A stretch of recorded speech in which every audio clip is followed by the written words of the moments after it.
Well, the album is called Black Hours. Did you have dark hours before, while recording this album? Um, I thought I could get away with.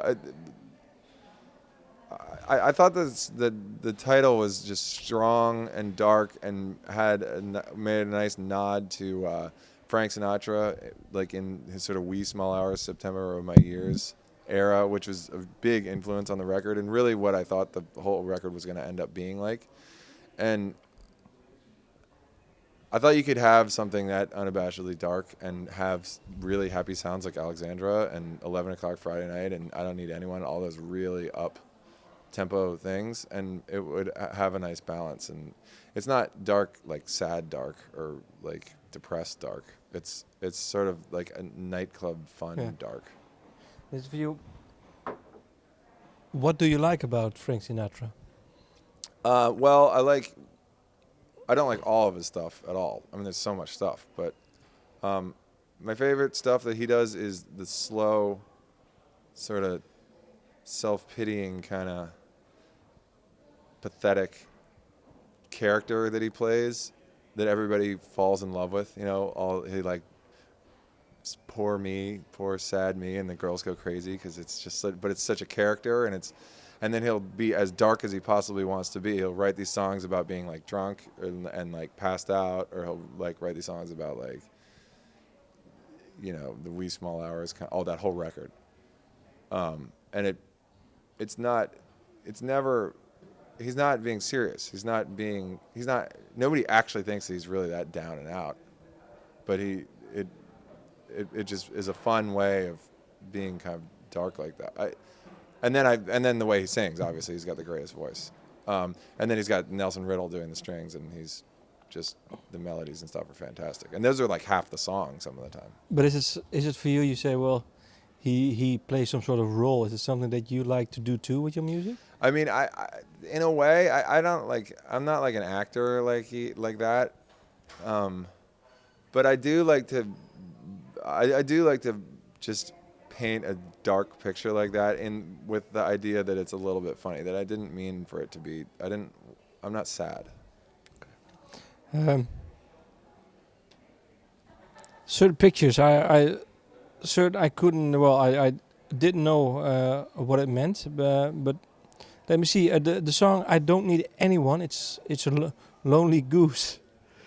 Oh yeah, that's just because it's funny. Paul came up with that. It's just okay. So don't read into the pictures too. No, that one is just funny. Okay, well, certain can I read into certain pictures? Sure. Yeah. We spent a lot of time thinking about them. 11 o'clock Friday night. It's a bar. It's a picture of a bar. Where is that bar? That is a pub somewhere in England that was taken by Paul Maroon's father, the guy who plays guitar. And where is that pub? I don't remember. I think I saw the credit for the photo. I don't know. It was. I think it just said England. And the song? What's the song about? Friday night. I mean, it's weekend? about like wandering around at night, just sort of with your own thoughts and walking through sort of New York City. I mean, the picture's in England, but it's called 11 o'clock Friday night because that's the time and place where that could have very easily taken place. Well, what sort of feeling is it? 11 o'clock Friday night?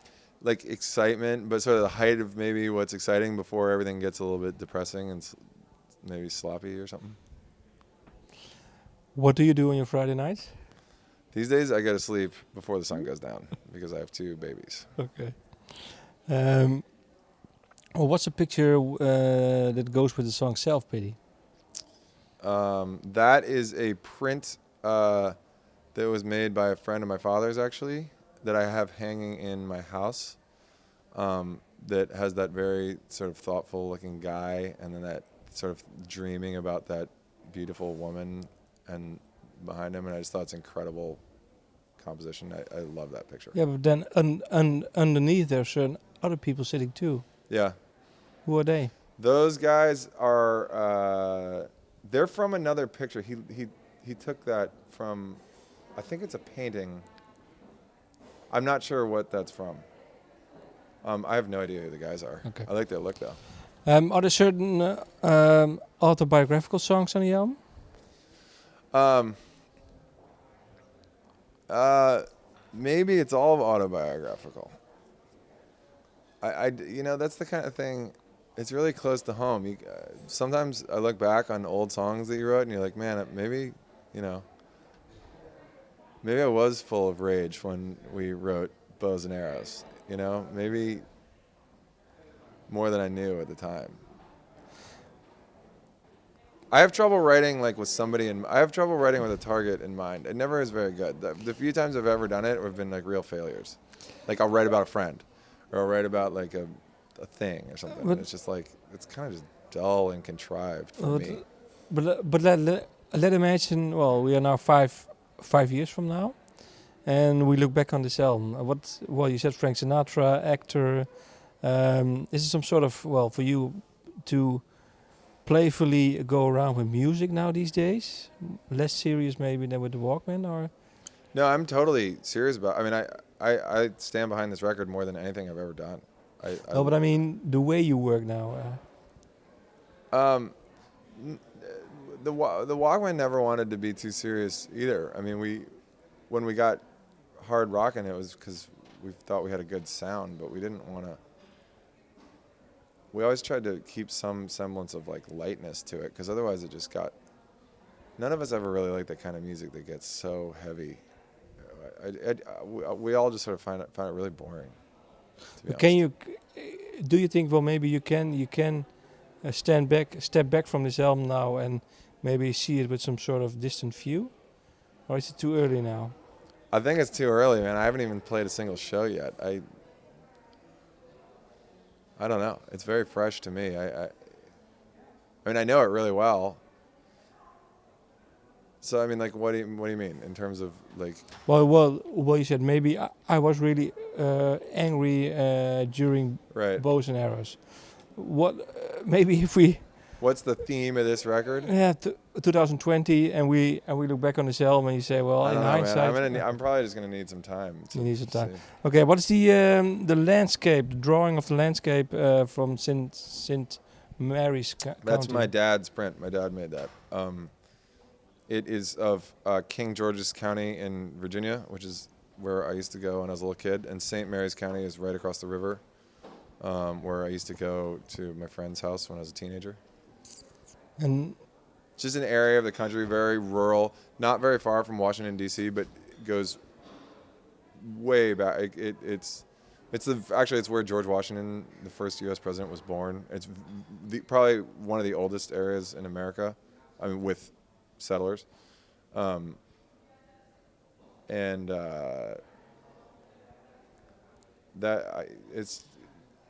know. It's just a place I spent a lot of time when I was little. What triggered this song? Was it something that happened or something you saw, or? I mean, it's the same as the music. Every time you hear the music, and I came up with the words pretty quick for the first half, and it's sort of about the time I used to spend down in St. Mary's County, actually, in my mind. But it could, it's not specific enough that anybody could. I don't know. You could interpret it however you want. What sort of feeling do you get when you think back about those days? It's a very peaceful area, really not, really undeveloped, still is, totally undeveloped down there, and very poor, but gorgeous low farms that go right up to the Chesapeake Bay and the Potomac River, and it was, just it's just where we would go to friends' houses and stuff. Do you miss that time? Well, of course. It's like nostalgia, I guess. It's just like when you're a kid. It's like what I think back to when I was a kid. Okay. There's a song, I Retired. What's the picture that goes with that song? The picture for I Retired is the insignia of Washington, D.C., which I thought is my hometown, and it's Rostam's hometown, who I wrote the song with. And I thought, since it's a badge, I thought it sort of went with I Retired, as in I turned in my badge. So you will not go back to Washington? I don't think so. Neither will he. He just moved to L.A. And you live in New York right now. Yeah. How special is it for you? Special as New York. Yeah, for you? Uh, it's it's the only place I've ever been able to write music for one reason or another. I don't know why. I go other places and I try, and you'd think that New York is the only place where I really can't afford a practice space, and everybody's on top of each other. But for some reason, I've only ever been able to get anything done there. So I'm afraid if I leave that I won't be able to write music anymore, to be perfectly honest. Have you thought about it? How come? Yeah, I have a lot, because it would be great to not be paying the bills that I pay to live there. I don't need to be there. I being in a band, I don't have a schedule. What inspires you from that city? I don't know. People have been asking me that question for so long. I don't, and I always used to say it doesn't matter. But now I realize, looking back, I think it does matter to be there, and I don't know why. If I knew why, I might be able to figure out how to move that some other place and pay less rent. Must be something well to figure out then. Yeah, I've been thinking on it a lot recently, actually, because I have 2 kids, and so pretty soon I really might get priced out of the city. Was it for you really some sort of dream to live there? Yeah, growing up in Washington D.C., I mean, it's in the shadow of New York. I mean, D.C.'s its own big powerhouse city, but New York is it's the cultural center of the U.S., or at least it was for a long time. So was it also something that for you symbolized music and Yeah, I mean, definitely. I mean, you read when you're little, Velvet Underground, Bob Dylan, stuff like that, and that's what you think of, and that would be, yeah. When I moved there to be in a band, I moved there because I lived in Boston for 2 years to go to university, and there was like 5 places to play, like literally 5, and I played them all 10 times or 5 times, and I thought, I've literally played I've done it all. We went to New York, there was a million places, and they would let us play at like Sunday at like midnight on off nights. But they would let us play, and there was a lot more interested people, and it seemed like there was just a much more of an opportunity there. did you write songs outside New York? When I was younger, when I lived in Boston, I was writing music, yeah. Was it good? No. There's a couple songs I liked. There's a few that held up. I think they have a little bit of charm to them. But is it also some sort of fear for you? Fear of maybe not writing songs anymore when you're away? Yeah. Well, I mean, I worry that if I moved away, that it would, 5 years later, you'd look back and realize what the problem was that you didn't see when you initially thought it was going to be fine to leave. You mean that the songs aren't good, or? No, or if you're just not inspired to, I don't know. It's just tricky because you start looking at. Before, I never really had to worry about being priced out of New York because I made an okay amount of money and I didn't have kids.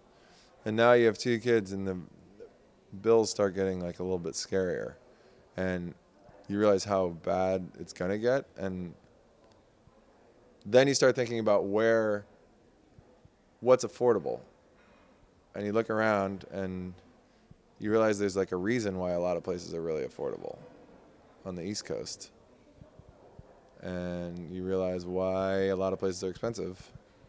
It's just something I hadn't considered before, So you got to try to find the place that's affordable that seems like it would be interesting to. And what does this do for your creativity? Is it killing it, or? Maybe. But you still write?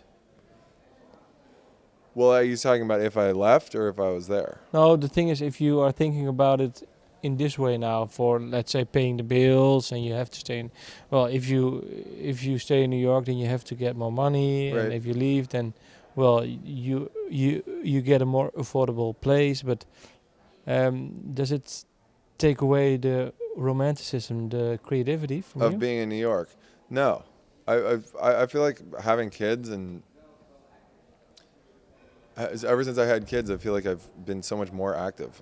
I like when have the time to work, which is less, I work so much more and I get more done. It keeps you busy, which is good. You don't have time to sit around and drink whiskey all day. That's you know? good. Now my last question, I have to stop. The silent orchestra. It's a bird under a moon. Yeah. Who came up with this? Paul, the guitar player. And what does it He symbolize? found that in New Orleans. Okay. It's just a great feel. That's just the feel. I wanted that was almost the album cover.